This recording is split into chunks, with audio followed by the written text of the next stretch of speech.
Oke, pertanyaan dari Pak Prasetya, Namo Buddhaya, Bu Meta, Papa Mama saya sudah meninggal, bisa ketemu tidak di alam sana, Anumodana? Kalau itu kan personal ya, jadi mohon maaf saya nggak jawab di sini. Oke, baik. Kemudian, silakan Bu Meta. Bisakah diberikan gambaran di alam peta itu, mereka itu sesama makhluk peta bisa saling melihat dan berkomunikasi? Itu tadi udah ya. Kita tanyakan, sudah Bu Meta. Udah. Berarti saya nggak dengar tadi. Hai Sis Meta. Fokus. Ini dari pertanyaan. Dari Yana lagi, Florida.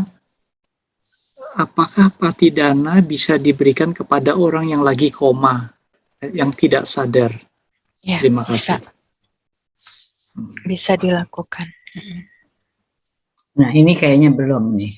Hai Sis Meta, mengenai patidana yang tidak dapat sampai ke mendiang yang terlahir di alam rendah, apakah ini juga dikarenakan kondisi pikiran mendiang yang hanya terkungkung di alam rasa penyesalan dan tidak dapat memunculkan kondisi pikiran bahagia di dalam dirinya? Ya, betul. Bisa karena penyesalan yang terlalu dalam juga. Terus juga memang ada peta-peta yang tidak bisa menerima pelimpahan jasa. Seperti salah satunya ya kuntilanak itu. Ketika kita bacakan parita atau pelimpahan jasa, dia kabur sejauh mungkin.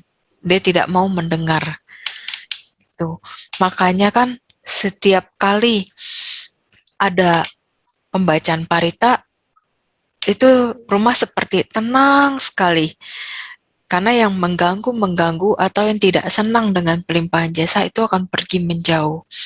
Seperti makhluk yang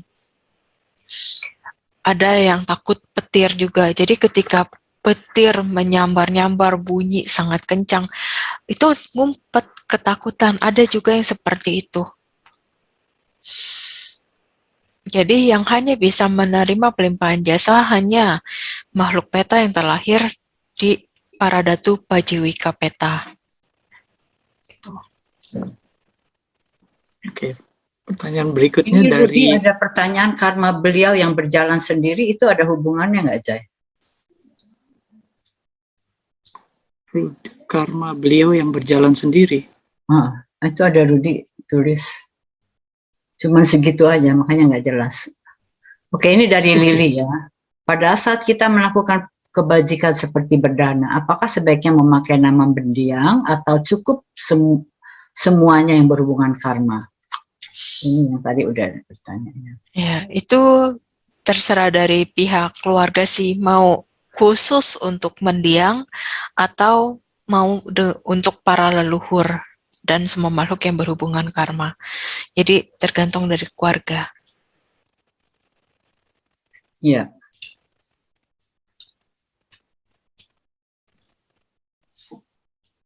Ini dari Naomi Etan, Namo Buddhaya Cimeta, apakah ada cara untuk kita mengetahui mendiang terlahir di alam mana?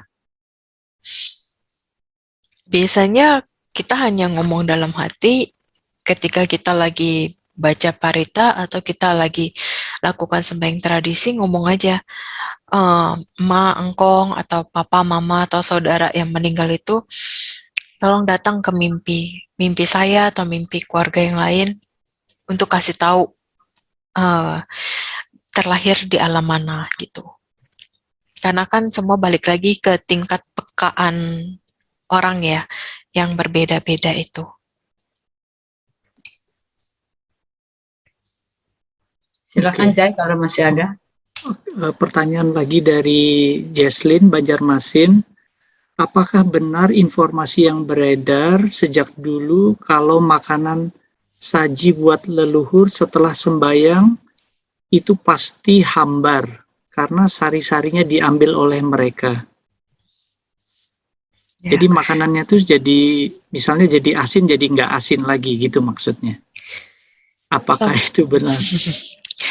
Itu karena proses pemuaian ya. Jadi ketika kita masakan kan masih wangi, masih sedap terasanya. Tapi ketika kita diamkan berjam-jam, kita coba aja, bukan di altar sembayang deh, kita taruh di meja makan, kita diamkan selama 3 jam, 6 jam. Pasti itu juga ada perubahan dirasa. Gitu, bukan berubah benar-benar hambar ya. Karena kan kalau benar-benar hambar, itu nggak mungkin. Hanya ada perubahan di rasa. Kalau kita angetin lagi juga kan pasti rasa juga berubah gitu. Mungkin jadi anyep ya. Enggak, Jai, rasanya sama. Oke, pertanyaan dari Lili Siswanto, Los Angeles. Apakah bisa kita melakukan patidana tanpa baca Tadi parita? udah itu, Jai. Sudah ya? Udah.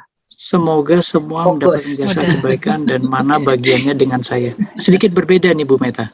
Sama. Sama. Aku yang baca soalnya tadi. Oke.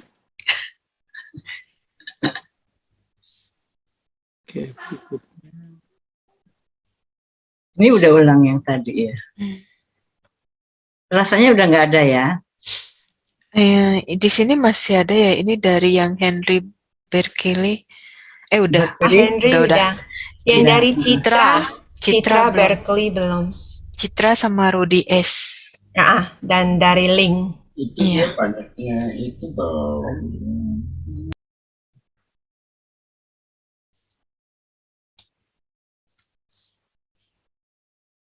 Bu Meta katanya ada Dari link, beberapa. dari link kalau orang yang kita doakan bukan, ini udah kan tadi. Tapi dia Kristen, apa misalnya Etawata masih bermanfaat. Nggak ada yang baru, Bu Meta. Oh, ada Sama yang Indra bilang ada beberapa dari YouTube. Tadi chat ke Bu Meta langsung juga. Nggak ada kok, nggak terima ini. Mana ya? Mau saya bantu. Yang dari Citra saya bantu bacain ya. Boleh? Oh iya, saya dapat ini. Dari Oke, Lili, ya. yang ngirim Lili ya, dari Citra. Iya. Berkeley. Mm-mm. Oke. Mohon bertanya, jika kita meratapi dan sedih setiap teringat mendiang, apakah benar itu menghalangi mendiang untuk terlahir ke alam yang lebih baik? Betul, kalau kita sedihnya berlebihan, itu bisa terpengaruh. Jadi beliau juga ikutan merasakan kesedihan dan berat untuk meninggalkan. Oke, jadi nggak boleh bersedih berlebihan ya. Pertanyaan kedua dari orang yang sama, ada yang bermimpi didatangi keluarga yang baru meninggal, ada yang tidak. Jika tidak didatangi, apakah itu berarti mendiang telah terlahir di alam bahagia? Itu belum tentu terlahir di alam bahagia. Karena balik lagi ke tingkat kepekaannya juga sih ya, sama frekuensinya si almarhum dengan keluarga itu bisa nyambung atau enggak ketika berbeda alam. Oke. Pertanyaan ketiga, apakah benar untuk persembayangan kepada mendiang harus jumlahnya genap? Itu tergantung dari tradisi yang dianut. Jadi enggak betul ya. Pertanyaan keempat, apakah mana hilang?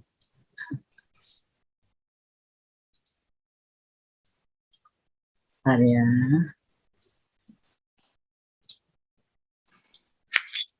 Kamu punya nggak Citra, Jai? Kok hilang? Oke. Apakah sembahyang dengan persembahan kepada mendiang di hari ulang tahun dan hari meninggal mendiang itu perlu? Perlu nggak perlu sih, karena balik lagi ke tradisi ya, ke tradisi yang dilakukan oleh keluarga. Mau dilakukan silahkan, nggak dilakukan juga nggak apa-apa. Jadi sebaiknya melakukan patidana pelimpahan jasa di hari atau kapan saja gitu, nggak perlu hari ulang tahun atau hari meninggal. Iya, betul. Ya, saya rasa itu pertanyaan dari Citra. Sekali lagi dari Rudi S mengenai yang tidak dapat sampai ke mendiang. Oh, ini udah tadi ya. Edi udah belum, Jai? Namo Buddhaya, saya Edi dari California. Cimeta, Belum. saya mohon bertanya. Saya pernah baca dari buku para catatan biksu sesepuh, buku Mahayana. Apakah Cimeta pernah melihat di saat arwah meninggalkan badannya, bisa Iya. terdeteksi ke alam mana mereka akan tumiba lahir dengan cara menyentuh panas badannya?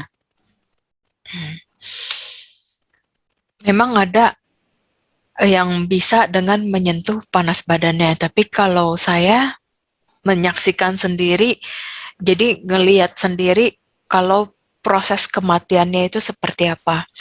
Karena kan yang pernah saya alami, nenek dari papa saya meninggal di depan mata saya. Gitu. Jadi ketika beliau meninggal, saya membacakan parita di telinganya. Namo tassa 3 kali, langsung napasnya berhenti.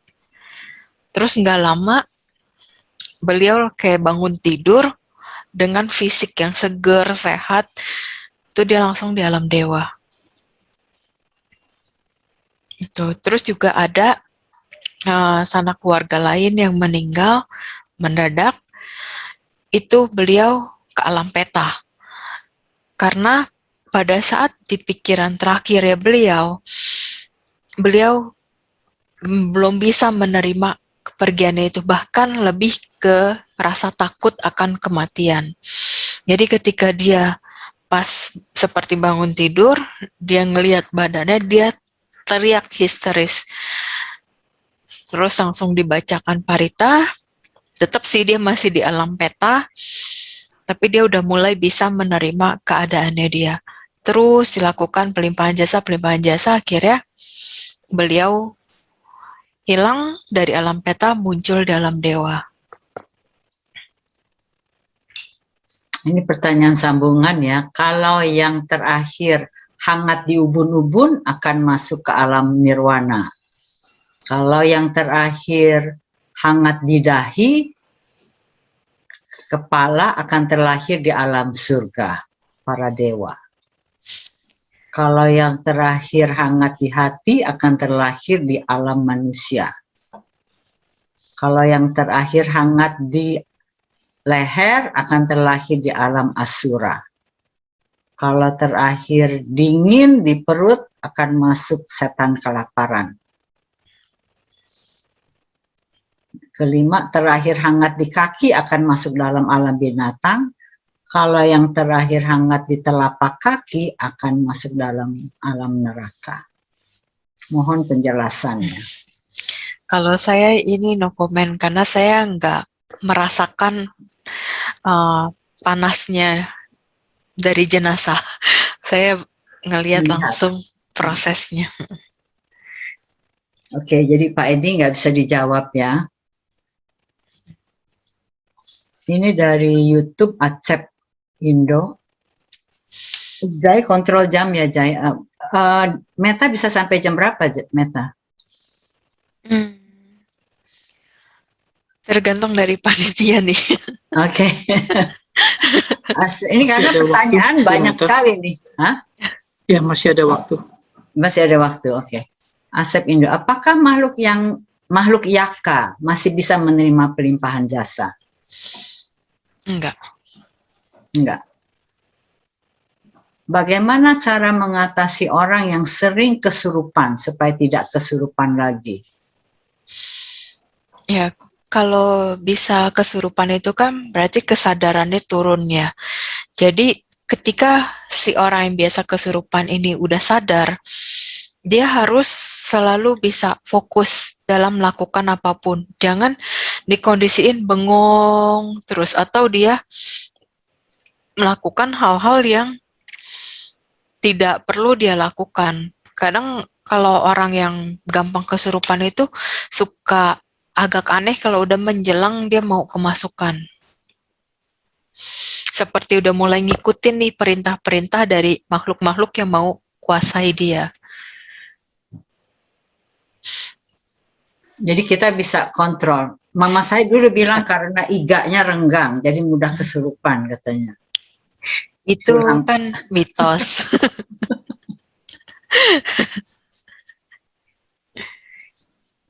Jadi udah Paper. terjawab belum pertanyaannya itu? Udah kali ya.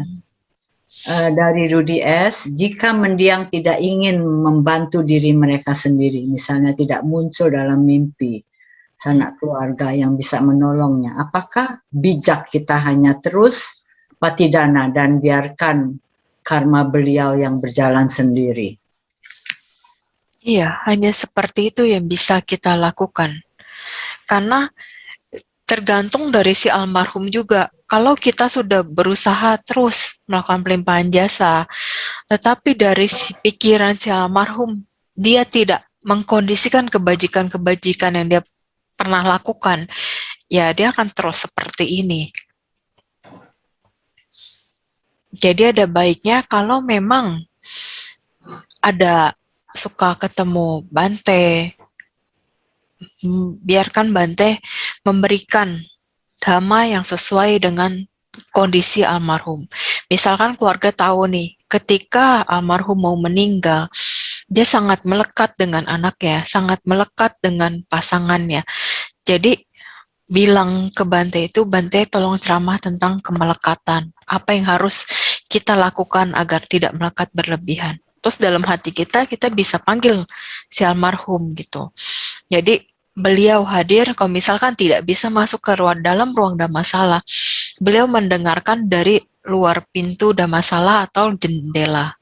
Itu tuh tetap bisa nyampe. Terus kalau misalkan ternyata si almarhum meninggalnya karena kecelakaan, beliau masih histeris, masih ada rasa takut, ya bisa kasih tahu Bante tolong ceramah mengenai anicca, ketidakkekalan gitu.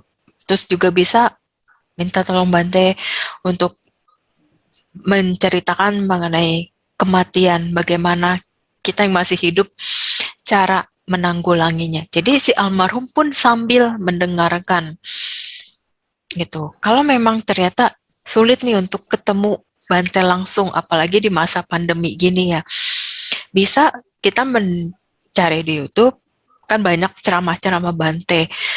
Udah kita putar sesuai dengan kondisi si almarhum. Terus dalam hati kita panggil almarhum untuk ya ada di sekitar kita, biar dia juga mendengarkan, memahami gitu. Dari situ kan bisa terkondisi pikirannya, jadi oh ya udah bisa menerima keadaan.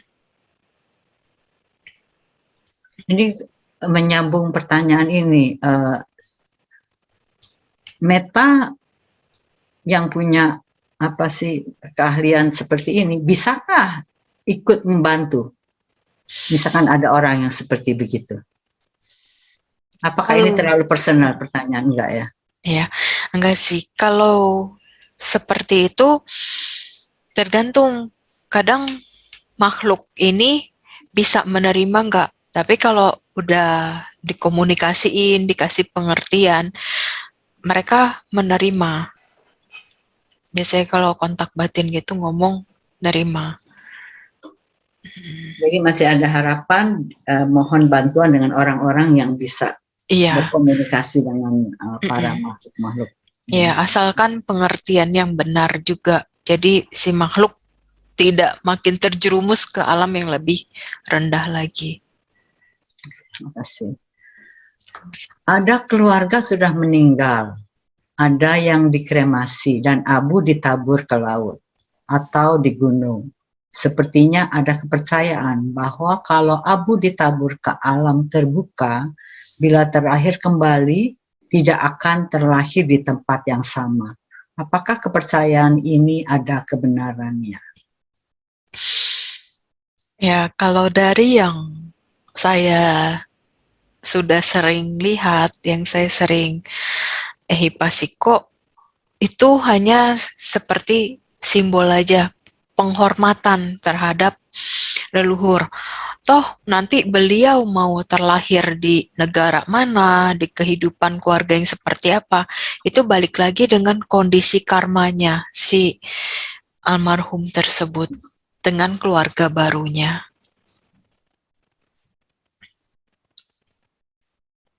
Nyambung sedikit ke pertanyaan ini, jadi kita bisa beraditana ya, Meta, kalau kita mau terlahir di misalnya keluarga Buddhis di negara tertentu, kita bisa beraditana ya. Boleh beraditana, tetapi kita nggak bisa terlalu berharap banyak untuk bisa sesuai dengan apa yang keinginan kita. Yang penting kita sekarang berusaha dulu untuk kondisikan perbuatan-perbuatan baik, pikiran baik, dan ucapan yang baik. Okay, Nanti kalau beraditana tidak tercapai malah timbul penyesalan kali ya. Pertanyaan dari Fendi, halo Meta, apa sebab terlahir jadi kuntilanak? Kok sampai lumayan parah sampai tidak bisa dilimpahin jasa? Ya, itu kalau kita ketika jadi manusia, kita terlalu ego, kita terlalu mudah untuk menjadi pendendam dan pembenci, juga pemarah. Itu sangat dominan untuk menjadi seperti itu. Jadi kalau yang disebut kuntilanak ini bukan peta, jadi karena tidak bisa mendengar. Kalau zaman kecil bilang kuntilanak dulu belakangnya bolong, apakah benar? Enggak, tetap ada. Tetap ada. Oh, yang bolong yang katanya sundel bolong ya, Tante. Iya, katanya kalau kuntilanak belakangnya bolong itu. Enggak, kecuali beliau meninggalnya terbunuh. Terbunuh ditusuk dari belakang ya. Ya, dendam atau dia ya ada sesuatu lah gitu. Namo Buddhaya, permisi tanya, apa artinya dulu istri mimpi mendiang papanya pakai baju putih, antre seperti mau pergi ke tempat lain, tapi barusan mimpi lagi mendiang papanya minta makan. Ya, lakukan pelimpahan jasa aja untuk terus menerus. Overfood ke Bante ya. Iya. Mohon tanya, apakah ada makhluk peta yang menikmati tinggal di alam peta? Jadi nggak mau keluar dari peta. Ada. Betah dia di situ. Iya. Ada juga yang nyaman menjadi asura. Kenapa ya?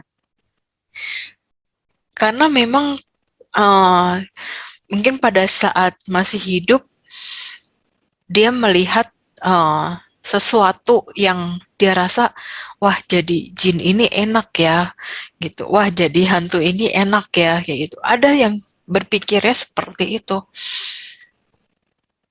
Nanti ketika mereka udah mulai merasakan jadi peta atau asura ini nggak nyaman, udah deh mulai kegelisahan itu akan membuat mereka jadinya mencari sanak keluarganya yang akhirnya bisa membantu mereka. Karena biarinin aja sampai waktunya itu tiba, sadar sendiri.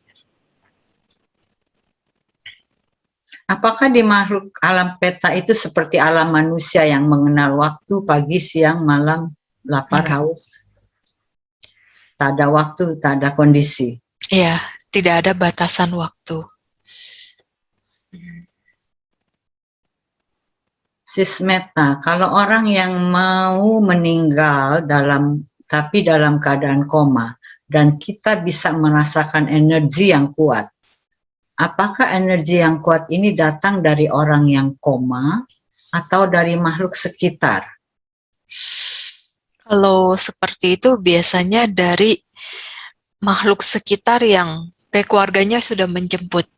Karena kalau kita mau meninggal, biasanya itu dijemput oleh sanak keluarga kita yang sudah meninggal terlebih dahulu. Kalau sanak keluarganya sudah tumimbal lahir. Ya, kan tidak semua leluhur kita Oke. apa ya, kompak udah di alam manusia semua. Karena Bisa kadang ada. pun ada yang masih ketika beliau masuk ke kandungan, ternyata digugurin oleh orang tua barunya atau dia keguguran. Nah, itu kan juga pengaruh dari karma si orang tersebut, kenapa bisa digugurin atau keguguran di orang tua yang baru.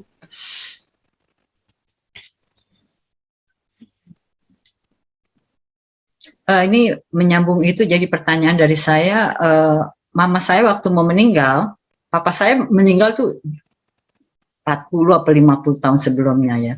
Jadi mama saya itu merasa sering didatangi sama papa saya. Kayaknya ngajak gitu loh. Iya. Bisa ya, padahal meninggalnya udah lama sekali. Ada, biasanya kalau pasangan itu kalau yang memang setia ya, itu nungguin. Kalau satu udah jalan duluan, nungguin aja.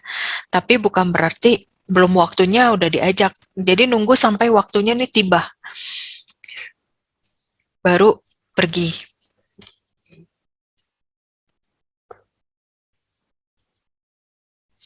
Oke, ini masih ada lagi nggak, Jai? Saya sih masih banyak, Bu Meta. Oh iya, bacain. Saya kayaknya ini udah ulang yang tadi. Dari Pak Teddy, Jakarta, Sotihotu, dapatkah makhluk peta itu menyamar sebagai sanak saudara kita agar mendapat jasa kebaikan yang kita limpahkan? Terima kasih. Bisa aja dia menyamar. Tapi dia mau menyamar seperti apapun, kalau dia tidak ada ikatan karma dengan kita, tetap tidak bisa. Baik. Kemudian pertanyaan dari Fani Yahya. Ini pertanyaannya mirip tadi sama saudara Edi ya, mengenai tubuh yang hangat. Apa tadi kan Udah, ya. Meta bilang ya. No comment. Oke, we go next.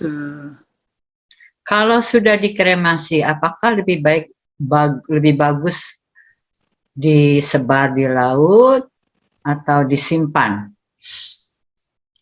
Itu balik ke keluarga sendiri. Jadi kalau keluarganya misalkan masih berat untuk ditabur di laut, bisa juga misalnya di tempat penyimpanan abu gitu. Sampai memang semua keluarga ikhlas dengan kepergiannya, baru ditabur ke laut.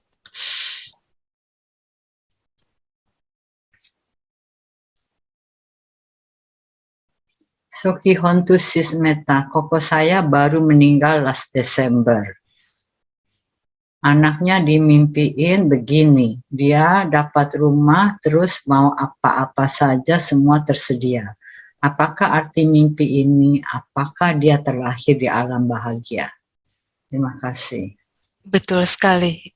Itu berarti beliau terlahir di alam bahagia.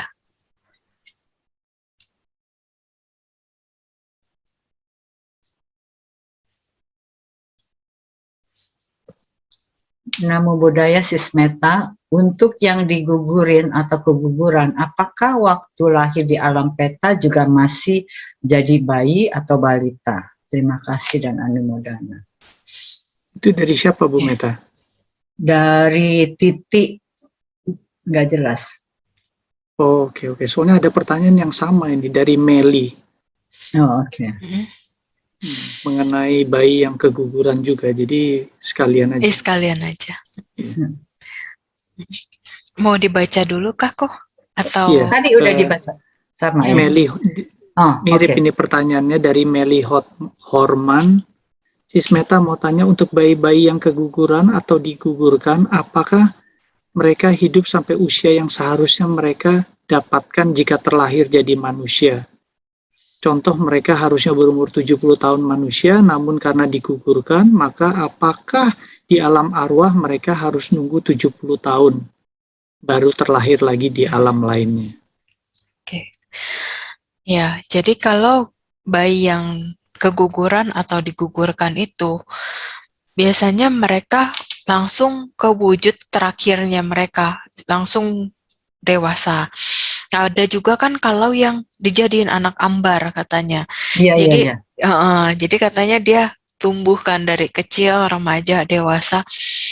Itu sebenarnya hanya mereka bisa mengubah wujud jadi besar, jadi kecil, kayak gitu. Terus suara kan itu bisa mereka kayak seakan-akan dia anak kecil gitu.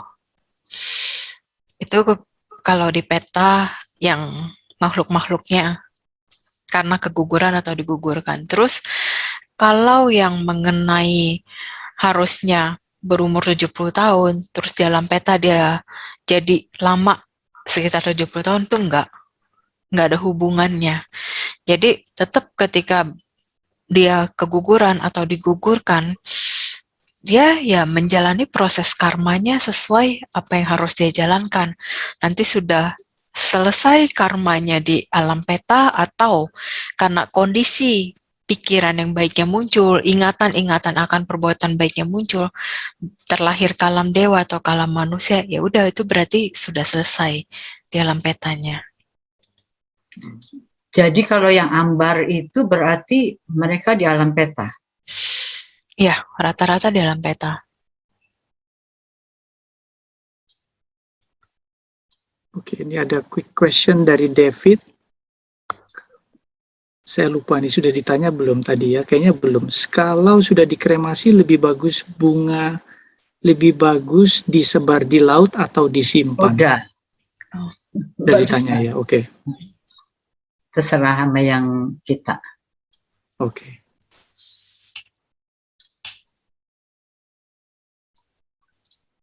Ada lagi, Jai?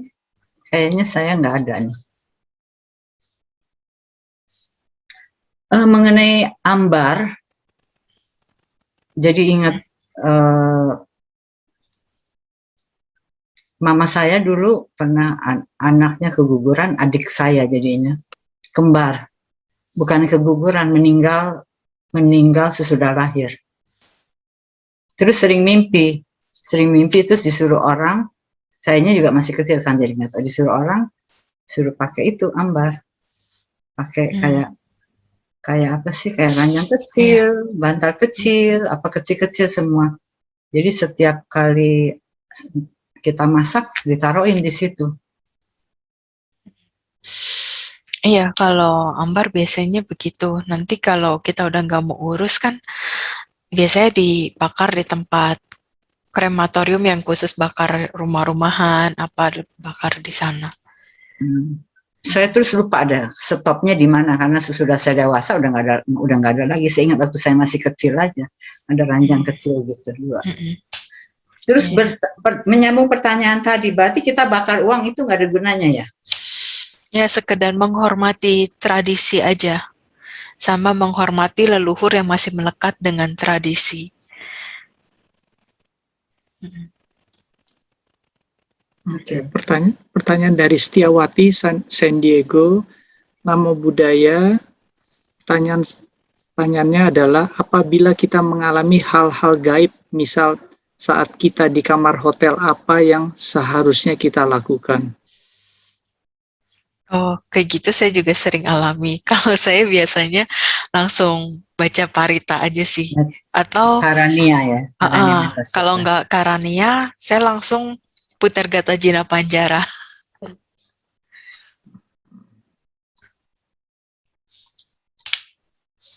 Oke, thank you. Sama-sama. Ada pertanyaan? Saya rasa pertanyaan dari Dewi Susanti, apakah makhluk peta bisa beriringan tinggal di rumah bersama dengan dewa? Apakah ada spot-spot tertentu di rumah yang jadi otoriti dewa dan menjadi otoriti makhluk peta? Ya, misalkan altar Buddha yang biasa ditaruh, atau altar Kuan Im, atau altar dewa-dewa, misalkan umumnya kan di depan pintu utama. Nah, itu biasanya makhluk-makhluk peta, makhluk-makhluk rendah itu nggak berani mondar-mandir di depan pintu utama itu. Kalau kita rajin bacakan parita ya. Tapi kalau kita nggak bacakan parita, cuma pai-pai, yo, terus tinggal pai-pai lagi, gitu aja makhluk pun berani lewat-lewat karena ya rupanya nggak ada dewa-dewinya yang hadir. Tapi kalau kita bacakan parita, tentunya ada dewa-dewi juga yang di sana. Memang tidak benar-benar di dalam patungnya, tapi di sisi patungnya. Nah, itu ada yang memang dewa-dewi yang bisa dibilang tidak memiliki istana. Jadi, ya beliau hadir di rumah yang suka rajin baca parita. Nanti kalau di bagian belakang kayak dapur, kamar-kamar, itu kalau ada makhluk peta ya mereka hanya di sana aja, nggak kemana-mana gitu. Ini ada Jadi pertanyaan, apa beda fungsi Karania Metta Sutta dengan chanting of metta? Terima kasih dan anumodana. Itu sama-sama bagus kok untuk cinta kasih gitu. Cuma kalau untuk Karania Metta Sutta umumnya orang lebih sering dibaca ya sesuai dengan urutan parita yang dibaca keseharian. Tapi kalau chant of metta, kadang itu juga bisa ngebantu kalau kita mau meditasi, misalnya susah nih konsentrasi.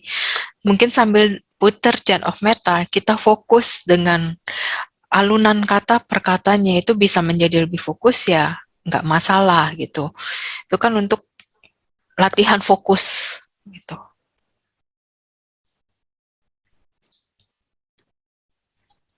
Oke, ada pertanyaan dari Ibu Ratna Santi dari Samarinda.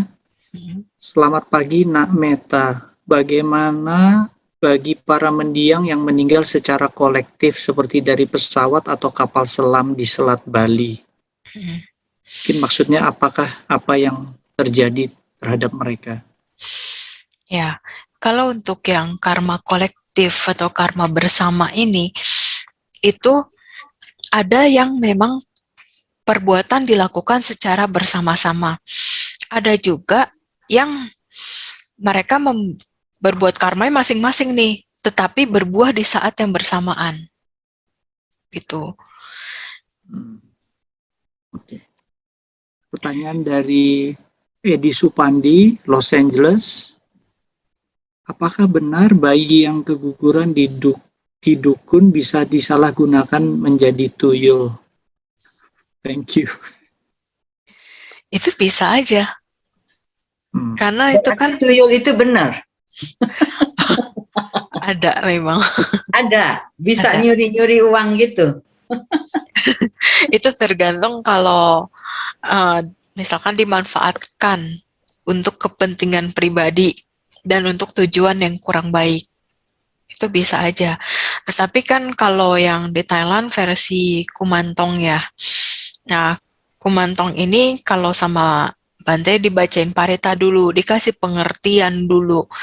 Maksudnya kalau mau bantu, bantu.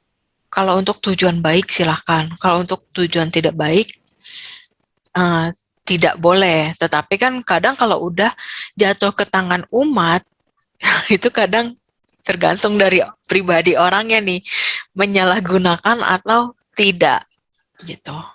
Kalau cuma sekedar untuk koleksi, ya udah gitu. Tapi kalau untuk ada tujuan-tujuan tertentu, nah itu harus hati-hati.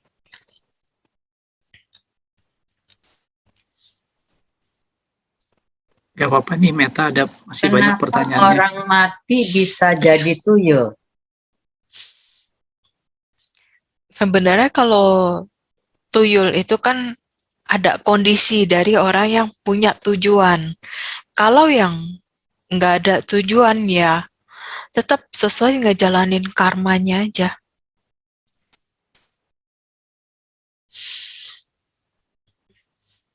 Jai udah jam 8.10. Meta ada batas waktu? Kalau kita sih nggak ada batas waktu ya. Saya sih nanti ada janji lagi ada yang lain. Makanya di saya sih udah nggak ada pertanyaan, Jai. Kamu ada berapa? Di stop aja atau karena udah jam 8.10.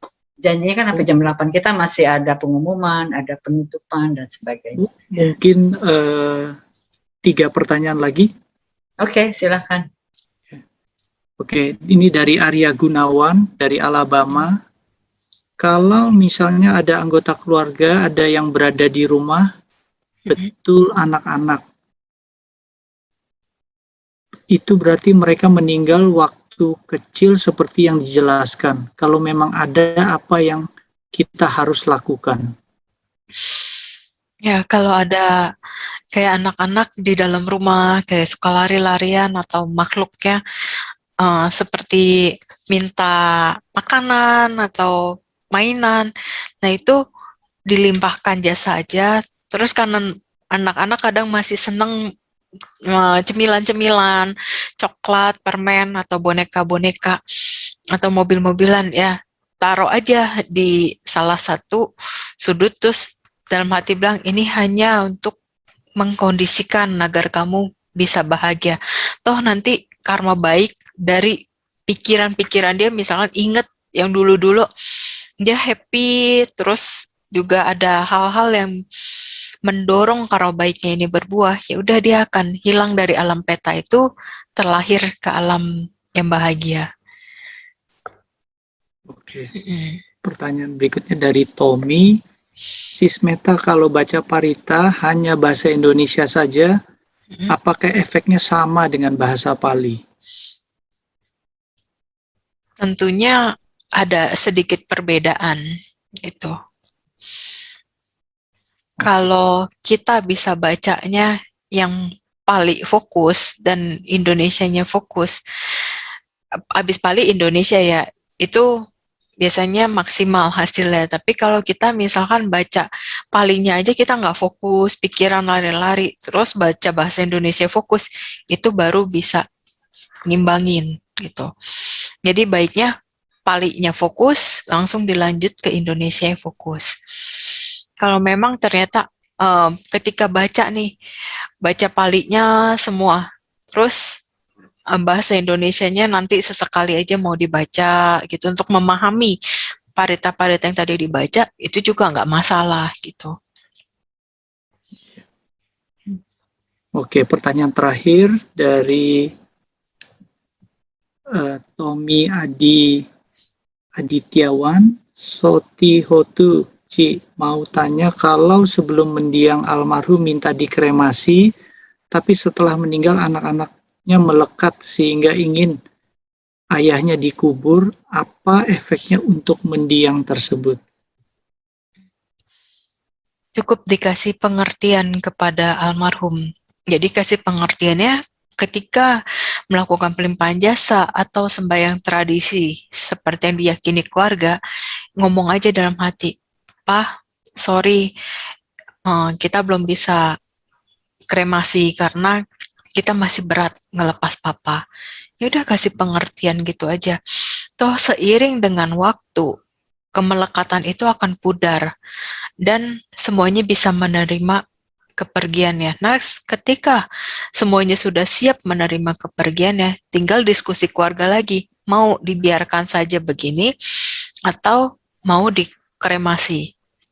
Gitu. Kalau memang mau dibiarkan saja begini, itu harus dipikirkan resikonya. Apakah siap suatu hari nanti ketika sudah turun ke anak cucu, cicit, mereka nggak tahu kuburan akongnya, terus dari pengelola misalkan properti atau bangunan-bangunan, itu kuburannya langsung ditimpa dengan tanah, kemudian dibangun bangunan, gimana perasaan anak-anaknya gitu. Jadi itu harus dipikirkan baik-baik gitu, karena kan seperti kuburan-kuburan yang tidak terawat yang deket sekolah saya dulu, itu sangat banyak, udah nggak tahu keturunannya di mana, dan keturunannya juga nggak tahu itu kuburannya siapa. Nah, akhirnya cepat atau lambat kuburan itu kalau tidak ditimpa dengan tanah untuk dibangun properti, itu bisa juga tanah itu ya udah mereka asal bongkar, tulang belulangnya dijadiin satu, ditumpuk. Bagaimana perasaan sanak keluarga? Jadi perlu pikirkan baik-baik. Gitu. Jaya, rupanya ada Silakan, pertanyaan Baca. satu nih, Jai. Tadi kelewatan. Bisa ya, Jaya? Silakan.